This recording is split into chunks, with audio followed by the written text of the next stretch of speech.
you're gonna go boy, girl, man, woman. You know, so I'm gonna show inventions that we've had, and inventions just don't start with some of the ones you know. I know everybody knows about George Washington Carver and a few others. There's gonna be some you're not gonna see on here because this is part one. There's so many. We've got so many inventions. We can actually do part 10, really. Some of the ones you might already know, I didn't put them in here for the first one. I kind of put some in here that you know and some that you really don't know, maybe. But I think that you'll get a lot out of this. The only person I didn't put in here, I'll mention at the end, and you guys know this person well. But I'll talk about him at the end. But we're gonna go ahead and get going and hit the lights. Okay, so this is Black Inventors and Pioneers, Part 1. I want to start off with the Lobambo bone. As you can see on the wall, you see Lobambo bone is the oldest mathematical tool that the world has found, and it's over 37,000 years old. The Shango bone is the second oldest mathematical tool in existence. And this is the step pyramid of the Djoser. And you're talking over 4,000 years ago, the step pyramid was built, and we have buildings that are falling over after 100 years here in America. And you got black people, African people. Whenever they tell you about, just like I was talking to a brother yesterday who was saying, oh, those Egyptians did a lot of good work.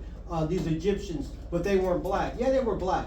They just changed the name. Egypt, before Egypt, had a lot of different names. Kemet, Nu. Even Ethiopia, considered the whole continent of Africa. Kibulan, there's a lot of different names that it had. But this is over 4,000 years ago, and it's still standing today. And this is a math problem that we did during the summertime. It was from the Rennes papyrus, and it showed you that the pyramid wasn't just built; it actually had math involved with it. And this we had seeked the pyramid of that one. Now this right here, you guys can go down Crenshaw and make a left on Wilshire, travel about a few blocks and look to the right, and you're going to see this. And a lot of people pass by and don't even see it every time. This is actually Imhotep on the right, and that is King Djoser to the left, who he built the pyramid for, the one we just saw right here. That's what he built it for, King Djoser, and both of them are in that picture. And we probably passed by Wilshire near Plymouth all day long and don't even realize what we're actually looking at. The oldest mathematical papyrus, 1850 BC. This is the oldest math papyrus. All of the math that you're covering in school right now, black Africans were doing talking about 1850 BC, thousands of years ago. And this was actually, it actually is in Moscow right now. A lot of our knowledge they stole out of Africa and they have them in museums. This is another one. This is the second oldest math papyrus. This is 1650 BC. And this is where a lot of your algebra comes from, your geometry comes from that. You keep it moving. This is your oldest textbook on surgery. So Africans were doing surgery. And what were they doing? They were included 48 cases of injuries, includes injury, examination of the patient, diagnosis, prognosis, and treatment. Then we also had an herbal papyrus, which there was over 700 formulas to rid the body of disease. And one of the things that they didn't understand about Africans, they were saying that there's things that are happening on a non-physical level that was affecting us physically, meaning that there's things that are non-physical that can cause you to get sick. Like for instance, if you get into, say you get into it with one of your friends, or say if someone dies, or you have a breakup, or things like that, the person can always get a cough or a cold. It's very common. Well, that shows that that sickness is starting on a non-physical level. That's why if you got people around you that's always talking negative, you need to get them away from you or get them to change, because you're actually internalizing that. Now start affecting the way you act. Okay, Charles Drew. As we know, we have Drew, King Drew Medical Center, not too far from here. Well, Charles Drew is responsible for blood bank and blood storage. He's a blood storage pioneer. And if you look here, he developed methods that you can actually preserve blood for long periods of time. Basically, what he was doing was he was taking the blood plasma that will actually he will separate that from the whole blood, which has the red blood cells. And what happened was the plasma you can actually give to anybody. Okay, so without what Charles Drew invented, when they had wars and say soldiers get shot and they need blood, they called on him. And I go in here. See, during World War II, Dr. Drew led efforts to collect, process, and store blood plasma for wounded soldiers. He was appointed medical director of the Blood for Britain project, where he helped establish the first large-scale blood bank and organizational collection of thousands of pints of plasma to be shipped to Britain. Following the success of the Blood for Britain project, Drew became the director of the first American Red Cross blood bank. And you don't see him on any advertisements when you see the Red Cross. And he's the one who set up the storage. His methods for organizing blood donation drives and storing blood plasma, it actually set the stage for what you have right now in the modern day system. This sister right here, Dr. Patricia Bath, we just lost a few years ago, maybe in 2019, she passed away. Ophthalmologist and inventor of the laser fractal probe. And this laser tool, actually helped with cataracts, and people that were actually almost nearly blind, they were able to get their vision. And I told you guys of a brother who's an herbalist just like myself, but he couldn't see. He would come to the herbal shop and he would take the bottle and put it right next to his eyes like this, and he had these big glasses on while he's doing it. And he had this particular procedure that was actually invented by Sister Patricia Bath, and now he's able to see without glasses. And so you've got people that were blind that are able to see from what she invented. And so we want to give it up for Sister Patricia Bath. Granville Woods, electrical engineer and inventor. What did he invent? Well, his electrical systems, he had over 60 inventions. And one was a telegraph, which it enabled trains to communicate with each other. Like if you got trains on different tracks, they got to be able to communicate. I'm coming your way. You better switch to a different track or whatever. They were able to communicate based on the telegraph system that he created. Another thing he created was he developed trains that didn't need these overhead wires that they're using for the trains. That got rid of that. He hooked up innovation where you can actually be more efficient without the overhead electrical railways. And then he also invented an air brake system for trains and also an automatic circuit breaker. These are all things important, you know. And then Granville Woods, he was always part of, he had a lot of lawsuits that he actually had a lawsuit against Thomas Edison. Thomas Edison tried to take one of his patents, things that he actually created. Sarah Boone.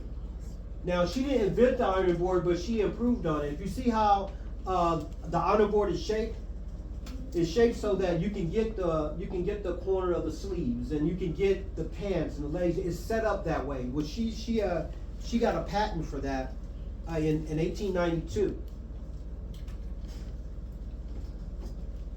The personal computer, Dr. Mark Dean, computer scientist. He owns 3 patents that all PCs are based on. Along with his colleague, Dennis Moyer, he developed the industry standard, the ICA system bus. And what is that? That's so you can hook up your printer, you can hook up your fax machine, you can hook all this stuff to a computer. You weren't able to do that without the bus, and he's one of the developers of that. And also, his team developed the first 1 gigahertz processor chip. Dr. Shirley Jackson, master physicist. She conducted breakthrough basic scientific research that enabled others to invent the portable fax, touch-tone telephone, solar cells, which we're using right now on the internet, fiber optic cables, and technology behind caller ID and call waiting. You guys don't know it. See, I'm an old guy. So I remember we didn't have no call waiting, no caller ID. We didn't know who was calling us. We just picked it up and all of a sudden, surprise, you know. And then also, we didn't have no call waiting. If you would call, and it would be busy, it would go beep, beep, beep, beep, and you just have to keep calling until you get through. That's just how it was. So this sister, and this is one thing I want you to look at. Her technology led others to develop. If you see how this is written, that means she didn't get the patent for it, but she actually got them there. And then someone else finished it up. So they were able to develop all these things off of her breakthrough research. So she still is totally respected. Still alive. Now this brother right here, I know Brother Pratt's brother. I was having a conversation with him, and he's an engineer just like this brother right here, Philip Magwali, and he said he was at a conference and he ran into this guy right here. And I thought that was so amazing. Love to meet this brother right here. Well, who is he? We say internet technology. Philip Magwali. His breakthrough formula used 65,000 separate computer processors to perform 3.1 billion calculations, allowing multiple computers to communicate. The internet that we have today, it would not be possible without his work. So he got all of these computers to communicate with each other. And he used a super computer in Los Alamos. It's out in Mexico area. It's a big, and that's where actually they first tested the atomic bomb and a lot of things. It's an area where they had a supercomputer. Now all these scientists and engineers are going in and they couldn't figure it out. But this brother went there and figured it out. After that, that's when you had the rise of the World Wide Web. Okay, so he's responsible. That's why some people call him the father of the internet. But I know if you look online and you put in who invented the internet, it's not going to show his name. But sometimes you keep looking and his name will start showing up because they know when it comes to the World Wide Web and getting all of these computers to communicate with each other, just like right now when you look up something on Google or if you look up something on YouTube, all of that to have the access so we can actually view it all over the world, you got to get that brother his due for that. This sister right here, Katherine Johnson. They called her the computer.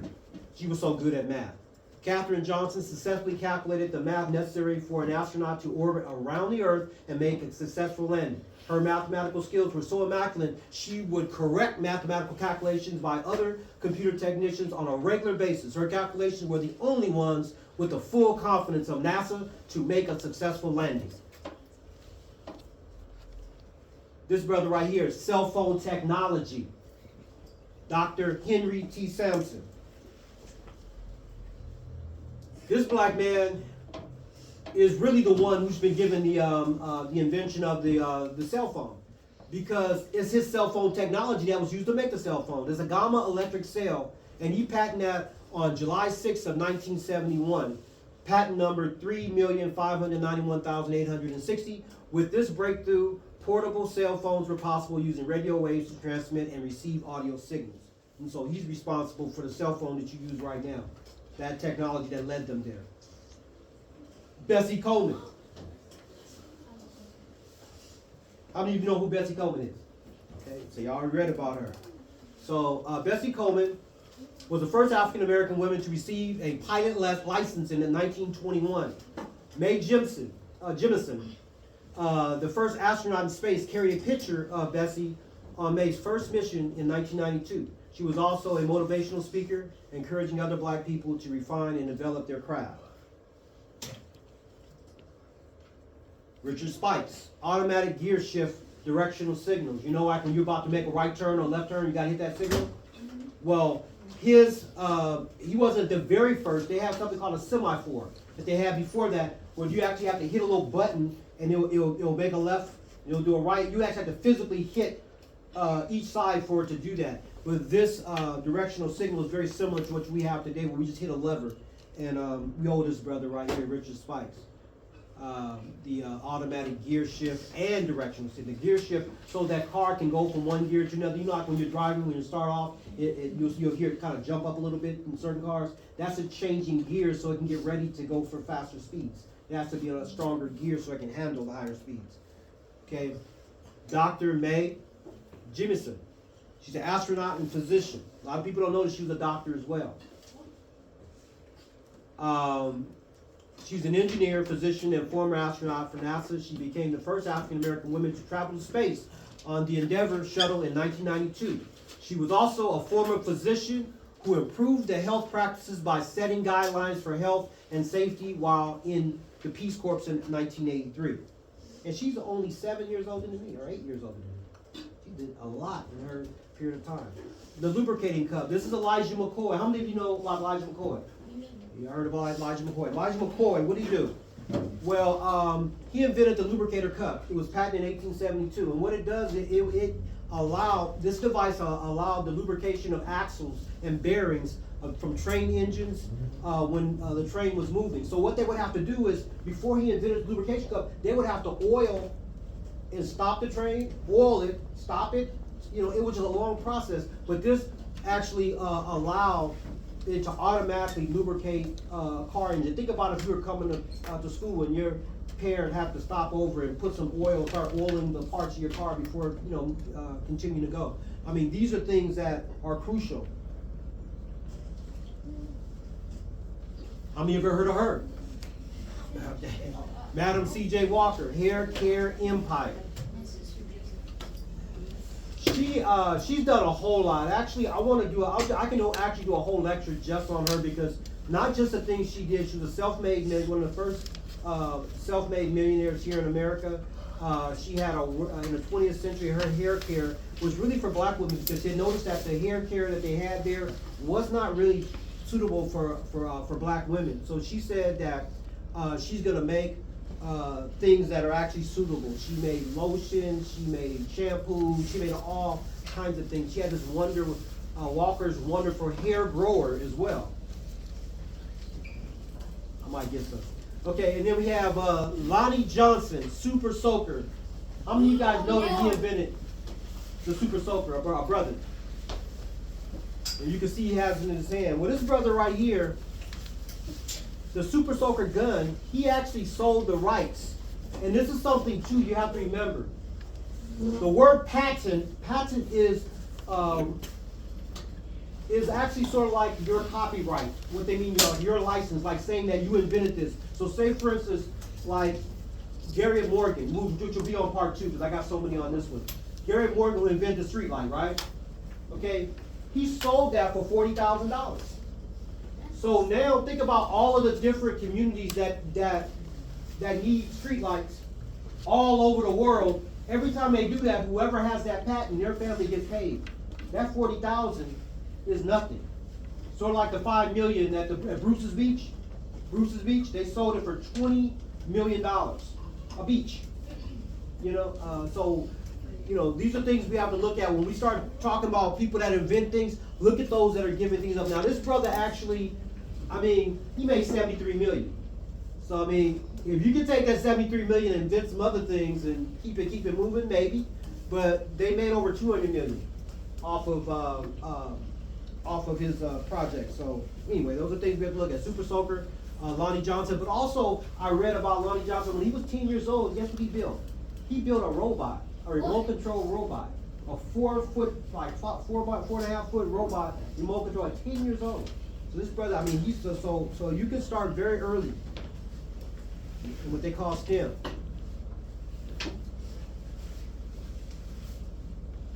Now, why am I showing you this? Amenhotep III and Queen Kai, 1330 BC. If you notice, the man and the woman are right there on the throne together. We had no problem sitting on the throne with our woman. But when you had the patriarchal system that came apart, this is what you had.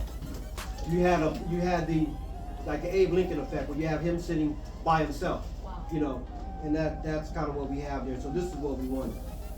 All right, you guys. Well, that's the end of what I have right now. Thank you for listening.